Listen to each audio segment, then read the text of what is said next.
and dissemble, but he won't give out the coordinates. "I went to the shed," he said. "My whiskey shed, the storage shed, whose location will remain anonymous. I'll show you a picture of it." His wife, Sissy, saw me and waved. I think I might be in love with her. She's pretty, with a great laugh. Her smile is an invitation to pull up a seat. I had stepped into a party that had been raging for a generation or two. They had a bag of chocolates and a Seven Seas salad dressing bottle filled with bourbon. Julian often travels with his own booze. Wouldn't you? He is famous among friends for showing up at parties with half pints of Pappy, used for tasting and testing barrels, and passing them around. They're called blue caps. I love the blue caps. Once, before I was about to give a speech, his son Preston handed me one to take on stage. I have this memory of Julian at a food and wine festival after-party. It was at a local Indian restaurant that had been turned into a Bollywood dance club, and he was floating around the dance floor, hands in the air, pausing only to give anyone who wanted a pull of the Pappy he kept in his pocket. In that moment, I wanted to know how someone got to be so free, and if that freedom created his perfect whiskey, or the other way around. That night exists as a kind of psychedelic dream to me, the feeling of being whisked away in a black Suburban and ending up with streaky images of dancing and music and Pappy.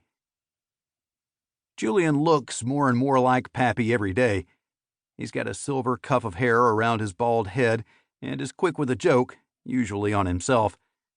On his right hand, he wears a family ring just like the one his grandfather and father wore. The Van Winkles have a large number of traditions, the most famous of which is their whiskey. That fame doesn't make it any more or less important than the others. They are all just the things this old Southern family does in the course of being itself. Among Julian's many quirks, wearing fake rotten teeth, which he and Sissy sported each time they first met a set of future in-laws of one of their 3 daughters, searching for records to fit his old-timey jukebox in the basement, listening to music while cleaning out the big silver pots after frying Thanksgiving turkeys, setting mole traps for going on 40 years now without ever successfully catching a mole, and firing a paintball gun at the deer on his property that want to tear up his plants. One night, deep into 2 open bottles of bourbon, he grabbed a flashlight and I grabbed the paintball assault rifle, and we went out into the neighborhood. I kept the weapon up like they do in the war movies, and he swung the light through the trees. We didn't see anything. I was bummed. He was stoic, as usual. Julian almost never complains. Few people know, for instance, that he's just on the other side of cancer treatment that could have ended very differently. Normally a private man, he allowed his closest friends to see the fear in his eyes, to share in his vulnerability. His illness made him newly reflective, which would have a cascade of repercussions in his life. He'd reached the point when he had to take dying seriously. Everyone passes through that valley, and everyone emerges changed. His bourbon is passing through a valley, too. In the coming months, he will taste the new liquor that will fill his bottles. The whiskey that built his success had run out, and the new whiskey, distilled and laid up many years ago, is now finally ready to be tasted and, with luck, bottled.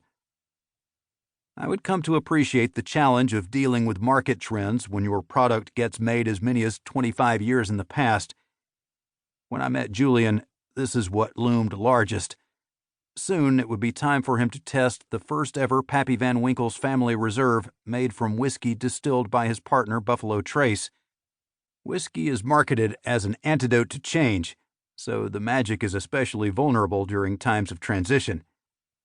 That tension ran through my mind during this otherwise carefree day at the nation's most famous racetrack. Julian was looking far into the future to see how this brand and whiskey would be passed from one generation to the next. The Van Winkles have done most things very well, except for that. The last time, the baton pass got seriously fucked up.